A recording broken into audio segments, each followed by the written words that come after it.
E daí você estava falando, né, de você ser o piloto desse ônibus, né?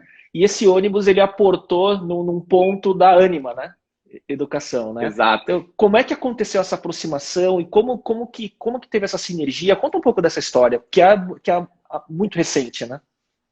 Legal. Primeiro, assim, eu acho que quando você começa a entrar no eixo ali de entender o venture game, né? Existe um jogo, gente, que é basicamente você cumprir uma escadinha. Se você captou um FFF, um anjo, essa pessoa tá lá, na maioria das vezes, com o bracinho cruzado, esperando money back, né? Quando que volta esse dinheiro? Porque ninguém vive de fotossíntese.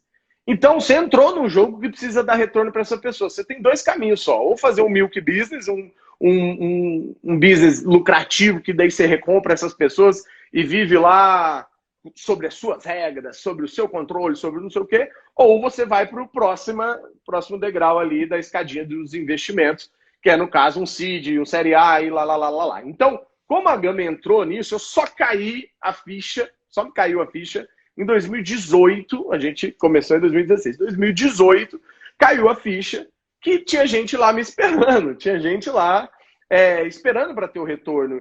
E que não é uma coisa negativa ter essa pressão, mas pelo menos é uma ficha que caiu. E vários empreendedores ficam achando que comemorar pit stop é ganhar corrida. E isso está muito errado, porque basicamente o que é uma captação de recursos? É um pit stop. Você parou lá, e quanto mais rápido você trocar Trocou o o pneu, pneu, colocou combustível colocou e continua. A gasolina, corrida continua. continua, porque o seu concorrente vai continuar. Não acaba o jogo ali. É... E outra, vai acabar a gasolina de novo, conforme a quantidade de voltas que você der. Então, isso sempre fez parte de uma ficha que caiu para mim em 2018, tá? Então, eu sabia que depois de ter feito o seed lá de 3 milhões e pouco, a gente teria um próximo passo de um Série A e eu sabia que não estava tão fácil. Primeiro, você tem que avaliar obstruções de caminho. Isso significa o quê? Porra, eu tenho vários competidores que já captaram com vários das teóricas opções das poucas que a gente tem no Brasil. Aí você já tem caminhos obstruídos, né? Você não vai lá tentar namorar uma menina que já tem namorado, pô. Então, você não tem essa possibilidade. Você tem que ir com as outras.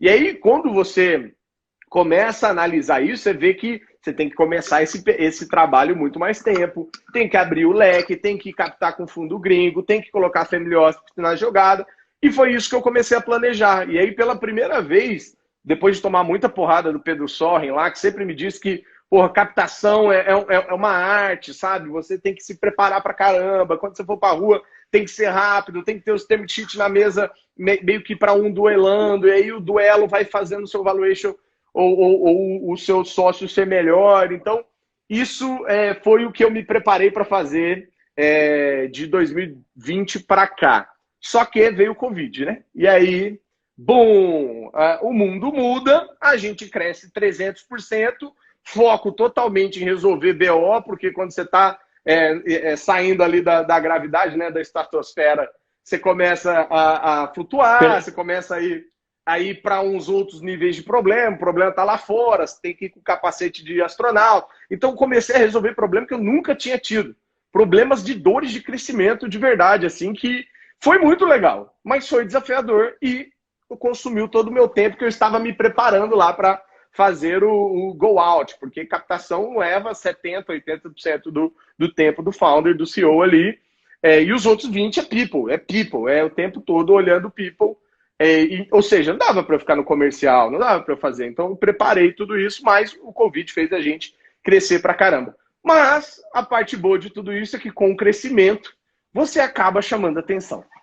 E quando você chama atenção, você passa de um outro lado da mesa, que é aquela mesa do chapéuzinho passando, para a mesa que você está lá observando, não fui atrás, as pessoas começam a vir atrás, as empresas começam a vir atrás, Abriu a os porta fundos do começam. estratégico e dos Aí, cara, M&As, né?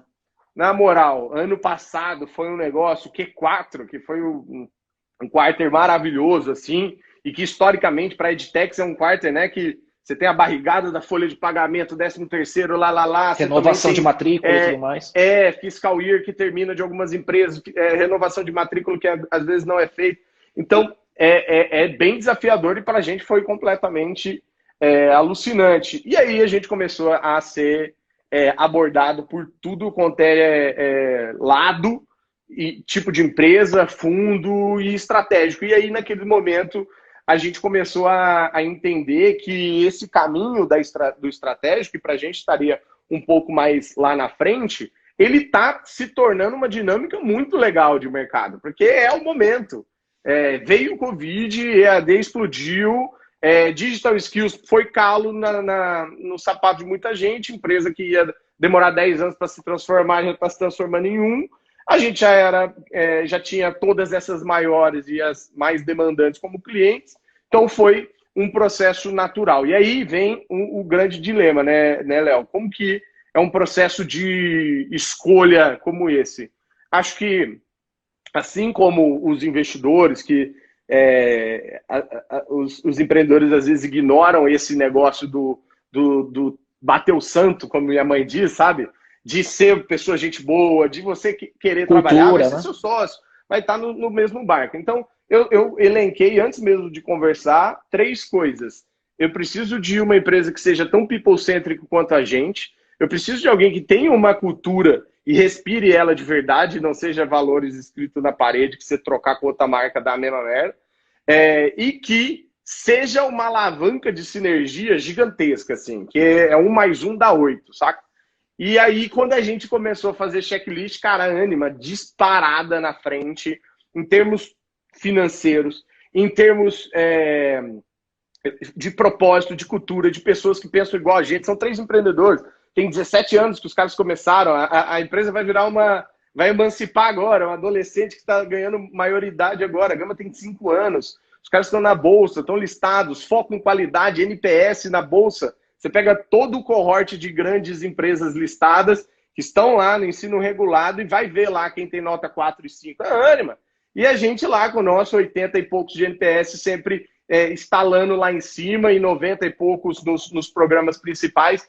Então, isso sempre foi foi o fio da conversa junto com a Ânima e acaba sendo muito sinérgico, né? Então, acho que assim, o ato de você poder escolher um sócio nos colocou numa posição muito privilegiada, mas se não fosse isso, acho que a gente dificilmente teria escolhido um sócio tão bom quanto a Ânima, pensando exatamente nesses pontos assim, de cultura, de respeito à diversidade, de entendimento sobre o que o mundo está moldando, né? O que esse lifelong learning representa, de movimentação estratégica, de transformação digital. Então, são muitas coisas assim que são parecidíssimas e hoje eu acho que fazer parte desse ecossistema com a HSM, com a Le Cordon Bleu, a Inspirali, a Ebrad, são empresas muito legais que viraram referência nos seus eixos e agora a Gama entra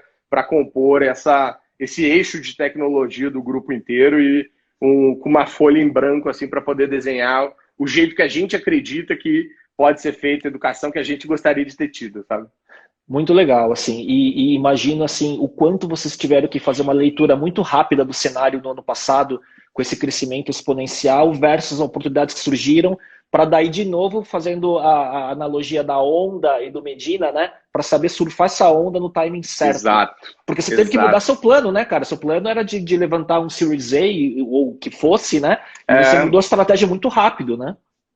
Tinha 10 cidades prontinhas para serem inauguradas, com escritórios nos coworkings, ia ter aula presencial, um modelo híbrido, mas ia ter algumas atividades presenciais, e simplesmente durante a pandemia a gente está em 20, acho que já deve ter batido todos, mas estava lá 25 estados que estavam simultaneamente como alunos, e uns 8 países, sabe? Brasileiros que estão morando lá em Londres, e ficavam assistindo aula num fuso horário bizarro lá, e era muito legal, porque daí a gente teve que adaptar a nossa plataforma.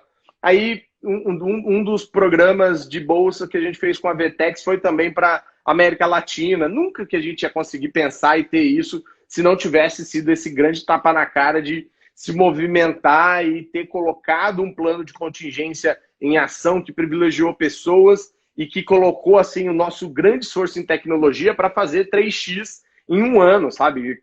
Que a gente ia fazer de maneira, às vezes, mais vagarosa, a gente como EdTech, não EduTech, como alguns dos nossos concorrentes, né, que são muito mais só escola e menos plataforma, a gente conseguiu avançar e deu 5 passos na frente. Então, isso é muito legal, porque daí, novamente, me coloca no jogo que eu sempre quis jogar lá atrás.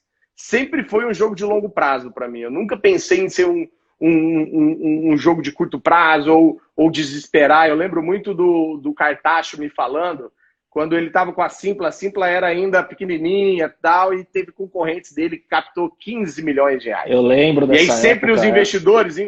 E é bizarro, né? Investidores, se vocês estão ouvindo, não faça isso com o seu investidor, porque o psicológico do investidor é algo extremamente, né, tênue entre estar lá em cima e lá embaixo. Aí os investidores pegam e ficam mandando notícia do seu concorrente que captou bilhões lá. Ó, você viu? Não, eu estava dormindo, não assisto, não vejo. Como assim, sabe? E aí o Cartaz falou que nessa época recebeu um monte desses, de gente que já era investidor ou de fora. E aí ele falou, ó, vou ficar pianinho, vou focar em produto, que é o perfil dele, né, designer e tal, e vou focar em longo prazo. Produto e longo prazo. Aí foi indo um concorrente que estava fazendo barulho, foi diminuindo, eles foram e compraram. O outro que estava lá cheio de dinheiro, quem tem muito dinheiro, muita água na planta, também afoga a planta, correto? Certo. Começou a fazer aplicativo de Apple Watch, sabe? Gente, sério, quantas pessoas do seu público tem Apple Watch, sabe? Para você gastar todo um esforço de time de desenvolvimento para isso. No meu papo com o Rigonati, ele falou muito isso. Ele falou sobre erro de dose da quantidade de água. Né? Muito pouco morre, excesso afoga. Né? Cara, foi exatamente. E aí quem continuou lá? Nos meus mesmos mantras lá de ter paciência, espera... ter consistência, continue entregando, entrega, foca em qualidade, e tem resiliência para saber passar esses altos e baixos, está lá, entendeu?